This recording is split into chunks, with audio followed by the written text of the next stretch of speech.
So if one sees the news stories, you might question, well, these drugs are very expensive, and I'm hearing that patients are responsible for a certain percentage of the value or the cost of this medicines better. So this could be in the excess of many thousands of dollars.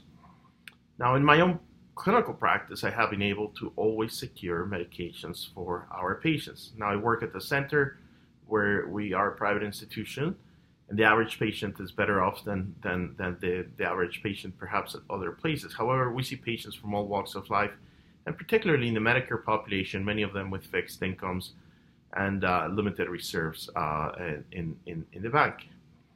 So I was interested in finding out how much are patients really paying per month. So there's one study that is very important that was done by Diplomat Specialty Pharmacy. This looked at close to 80,000 prescriptions dispensed for the medications under the rubric of IMIDs from the years 2011-2013. If you're not familiar with this, IMIDs include thalidomide, lenalidomide, Revlimid, and pomalidomide, Pomalyst. And what they found is that post-financial assistance, and I will get into the details later, post-financial assistance, the median copay was $80, and that 91% of patients were paying less than $100. And you see the effect of financial assistance on the graph on the right. So the reality is the majority of patients are paying less than $100. I will be the first one to admit that an extra $100 to the budget of a family with constrained means can be substantial. But this is quite different from what you hear in the usual news stories where physicians are saying people have to sell their houses and their farms, and that those happen, of course, but it's more of a rarity than a common happening.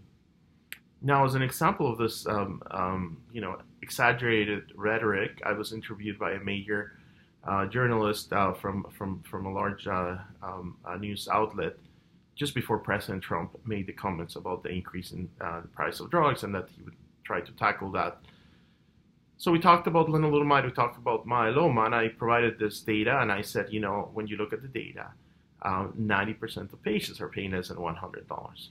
Well, she went on to take the data, then she interviewed one of my colleagues from the East Coast, and the story read out that myeloma patients are on the hook for several $1,000s a month. Well, that's possible, and there's situations where a patient could have very high copay. There was no mention, of course, that the majority of those patients can have copay assistance through third parties, and that in fact the majority of patients are paying less than $100. So, it's possible I could pay $500,000 for a Hyundai, but I usually don't. I usually want to pay fair market price, and this is what patients are paying for these medications.